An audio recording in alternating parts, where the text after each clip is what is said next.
Assalamualaikum 5 class. I hope you are all safe and sound in your homes. Let me tell you one thing. Rising Sun School System provide the opportunity to study online classes in COVID-19. Open your general science book. I am going to deliver a lecture of chapter number 1 classification of living organisms. इस chapter में हम classification organism उसकी importance के बारे में पढ़ेंगे, monocot और dicot plants के बारे में पढ़ेंगे, वर्टिब्रेट्स और इनवर्टिब्रेट्स के बारे में पढ़ेंगे। उसके बाद हम बायोडाइवर्सिटी के बारे में पढ़ेंगे। उसके बाद हम एक्सटिंक्शन एंड इंडेंजर्ड स्पीशीज़ के बारे में पढ़ेंगे। उसके बाद कंजर्वेशन ऑफ बायोडाइवर्सिटी के बारे में पढ़ेंगे। All of you have to pick up your pencils in your hands. We have to underline the important words. First of all, classification of organisms. Classification of organisms को classified करना क्यों important है? Organisms को classified करना इसलिए important है कि हम उसके अंदर सिमिलर करैक्टर को देखें या डिफरेंट करैक्टर को देखें। अगर एक्टिविटी 1.1 की बात करते हैं तो उसमें 4 करैक्टर जो हैं वो 4 ग्रुप रखे गए हैं। ग्रुप 1 में रोज़ है, ग्रुप 2 में फॉल है, ग्रुप 3 में स्नेक है, ग्रुप 4 में गोट है। अगर आप ग्रुप 1 रोज़ के अंदर 4 वाले ग्रुप गोट को रख दें तो ये कभी भी सिमिलर करैक्टर नहीं हो सकते, क्योंकि रोज़ फ्लावरिंग प्लांट है और जो गोट है वो किंगडम एनिमिलिया से बिलोंग करता है। हाँ, अगर आप कहें कि मैंगो गावा सनफ्लावर आप ग्रुप 1 में रखेंगे तो ये सिमिलर करैक्टर हैं, इसलिए आप इनको एक ग्रुप कह सकते हैं। उसके बाद बात आती है आपकी इंपॉर्टेंस ऑफ क्लासिफिकेशन करना क्यों इंपॉर्टेंट है? क्लासिफिकेशन हम इसलिए करते हैं, इसकी ज़रूरत हमें इसलिए पड़ती है कि हम जो ऑर्गेनिजम्स हैं उनके दरमियान सिमिलरिटीज़ को देखें और उनके डिफरेंसेस को देखें, उनमें उनके स्ट्रक्चर की बात करें और उनके करैक्टर्स की बात करें और उनके दरमियान रिलेशनशिप को जस्टिफाई करें। उसके बाद 5 किंगडम सिस्टम आते हैं। इसमें 5 तरह के आते हैं: kingdom Monera, kingdom Protista, kingdom Fungi, kingdom Plantae and kingdom Animalia. सबसे पहले किंगडम मोनेरा की बात करते हैं तो these are made up of 1 cell, ये एक सेल से मिलकर बनते हैं। इसके एग्जांपल में कुछ बैक्टीरिया और कुछ साइनोबैक्टीरिया भी आते हैं। इनकी इंपॉर्टेंट बात ये है कि can prepare their own food, ये अपनी खुराक खुद बनाते हैं। और उसके बाद है किंगडम प्रोटिस्टा पानी में रहते हैं। इसकी जो इंपॉर्टेंट स्पीशीज़ है वो अमीबा, पैरामीशियम और अल्जी, कुछ स्पाइरोजेरा भी हैं। अगर आप इनकी बात करते हैं तो ये पहले एक सेल से बनती हैं, फिर उसके बाद है मैनी मोर सेल्स बना देती हैं, मतलब पहले यूनिसेलुलर होती हैं फिर उसके बाद मल्टी सेलुलर बना देती हैं। उसके बाद है किंगडम फंजाई भी जो हैं वो एक सेल से मिलकर बनते हैं। दे can not make their own food, जो किंगडम फंजाई है वो अपनी खुराक खुद हासिल नहीं करते। इसके एग्जांपल में मशरूम, राइजोपस्ट, यीस्ट जो है ये इंपॉर्टेंट है। उसके बाद किंगडम प्लांटी की बात करते हैं तो किंगडम प्लांटी को देखें तो ये अपनी खुराक खुद पैदा करते हैं। इसकी जो एबिलिटी है to make their food by using energy of sun, ये अपनी खुराक हमेशा सूरज की रोशनी में बनाते हैं एज अ फोटोसिंथेसिस के ज़रिए। सो दे हैव क्लोरोफिल, इनके अंदर क्लोरोफिल प्रेजेंट होते हैं। उसके बाद हम किंगडम एनिमिलिया की बात करते हैं। किंगडम एनिमिलिया जो है ये अपनी खुराक खुद नहीं बनाते हैं और they do not have chlorophyll, इनके अंदर क्लोरोफिल नहीं होता। And they can not make their own food because they are consumer, ये अपनी खुराक खुद पैदा नहीं कर सकते, ये कंज्यूमर होते हैं। दूसरे प्लांट्स और दूसरे एनिमल से ही अपनी खुराक हासिल करते हैं। उसके बाद classification and characteristics of flowering plants आते हैं। इसमें 2 तरह के फ्लावरिंग प्लांट है। सबसे पहले मोनोकोट है, फिर डाइकोट है। अगर मोनोकोट की बात करते हैं तो इन प्लांट्स के सीड में एक कोटिलीडन होता है। इसके एग्जांपल में sugar cane, wheat, rice, bamboo, मेज़ वगैरह आती हैं। उसके बाद है डाइकोट प्लांट्स की बात करते हैं तो इनके सीड में 2 कोटिलीडन्स मौजूद होते हैं। इनके एग्जांपल में मैंगो, गावा, रोज़, पी, ईटीसी वगैरह आते हैं। इसके बाद 5 क्लास हम classification and characteristics of animals की बात करते हैं। इसके अंदर 2 तरह के करैक्टर आते हैं, एक वर्टिब्रेट्स और इनवर्टिब्रेट्स। जो वर्टिब्रेट्स होते हैं इनके अंदर बैकबोन मौजूद होती है, जो इनवर्टिब्रेट्स होते हैं इनके अंदर बैकबोन नहीं मौजूद होती। फर्दर हम इनको डिटेल में पढ़ लेते हैं। क्लासिफिकेशन ऑफ वर्टिब्रेट्स की बात करते हैं तो जो सबसे पहले इसमें फ़िश आती है। फ़िश जो है ये वाटर में रहती है। They have scales on their skin, और सबसे इम्पोर्टेंट बात है कि फ़िश ब्रीथ थ्रू गिल्स, ये अपने गिल्स के ज़रिए जो है वो सांस लेती हैं। उसके बाद एम्फीबियंस आ जाते हैं। एम्फीबियंस वो जानदार होते हैं, वो एनिमल्स होते हैं जो पानी में भी रहते हैं और जो ज़मीन के ऊपर भी रहते हैं। अगर इनकी स्किन की बात करें तो ये मॉइस्ट होती है एंड लूज्ड होती है। ये ज़मीन के ऊपर रहते हैं लेकिन ये हमेशा अपने एग्स जो हैं ये पानी के अंदर ही देते हैं। फ्रॉग, टोड एंड सलमेंडर्स इनकी एग्जांपल्स में से एक हैं। उसके बाद रेप्टाइल्स की बात आती है तो रेप्टाइल्स जो हैं आर कॉल्ड क्रीपिंग एनिमल्स, बाज़ औक़ात इनको क्रीपिंग एनिमल्स भी कहते हैं। क्रीपिंग एनिमल्स का मतलब होता है रेंगने वाले। The skin is thick and dry, इनकी स्किन जो होती है वो थिक होती है और ड्राई होती है। The animals lay egg on land, ये हमेशा ज़मीन के ऊपर ही अपने एग्स देते हैं। इसके एग्जांपल में ये टोरोटाइज है, स्नेक है, क्रोकोडाइल है और लिजर्ड है। उसके बाद है birds. Birds have the feathers and the beak, their bones are hollow. Hollow means बिल्कुल खाली हैं, दस देयर वेट इज़ लेस, इसलिए इनका जो वज़न होता है वो बहुत कम होता है। अगर हम बर्ड्स की बात करते हैं, इसमें दो तरह की आती हैं। Some birds can swim in water, कुछ ऐसी होती हैं जो पानी में तैरती हैं, फॉर एग्जाम्पल डक। और कुछ ऐसी होती हैं can not fly and are called running birds, वो उड़ नहीं सकती इसलिए इनको रनिंग बर्ड्स कहते हैं। इसकी एग्जाम्पल में कीवी और ऑस्ट्रिच वगैरह आते हैं। नेक्स्ट है डू यू नो, क्या आप जानते हैं। ये हम इंपॉर्टेंट बॉक्स पढ़ लेते हैं। The largest flying bird is eagle which lives on high trees और rocks. Humming bird is the smallest bird and hawk is a hunted bird. Pigeon is a bird that lives on snow and woodpeckers live in the holes that they make in the tree trunks. उसके बाद आपकी interesting information आती है। देखें इसके अंदर लिखा हुआ है the bird park is called aviary. This bird park is Islamabad at Lake View Park adjacent to the royal lake. This is the third the world and largest bird park of Pakistan. There are 280 types of birds here whose number is more than 4000. उसके बाद है mammals. Mammals the animals give milk, ये हमेशा जो है जानदार हैं, ये दूध देते हैं। दे हैव फर और हेयर ऑन देयर बॉडी, इनके जिस्म पर खाल और बाल मौजूद होते हैं। इनके एग्जाम्पल में हॉर्स, लायन, काऊ, कैट और मैन भी मैमल्स की एग्जाम्पल में आते हैं, क्योंकि मैन जो हैं ये भी मैमल्स हैं। उसके बाद अपनी इंटरेस्टिंग इन्फॉर्मेशन के बॉक्स को पढ़ते हैं हम। Polar bear live in the snowy regions of the north pole, its body has a thick covering of fur. Elephant lives in a hot climate, so its body is not covered by thick layer of hair or fur. Bat is a flying mammal and platypus is a mammal. The female lay egg and feed milk to the young ones. Kangaroo keeps its newborn babies in external pouch on the belly.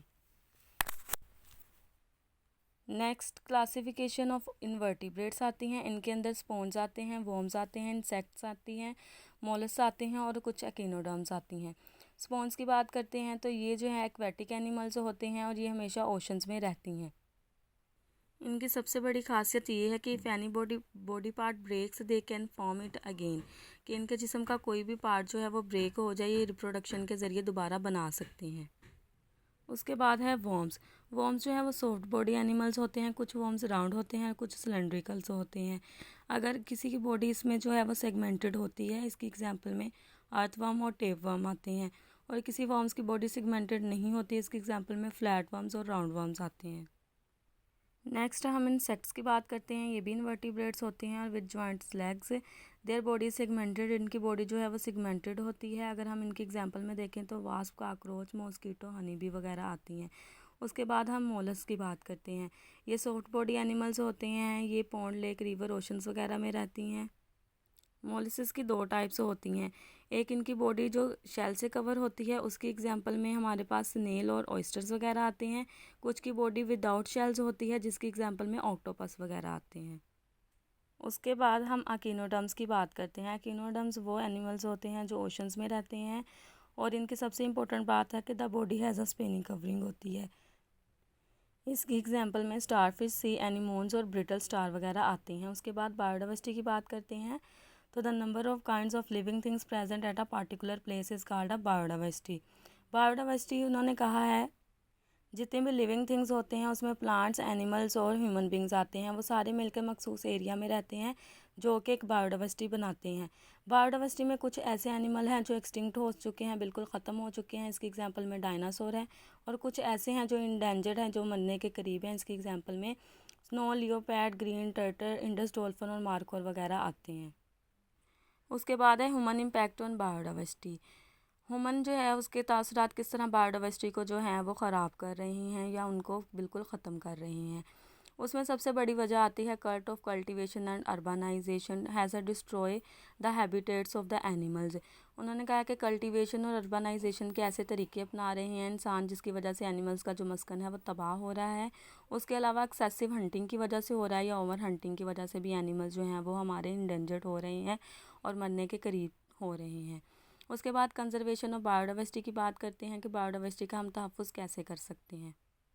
देखें जी, इसमें लिखा हुआ है national parks have been made all over the world where endangered animals are kept.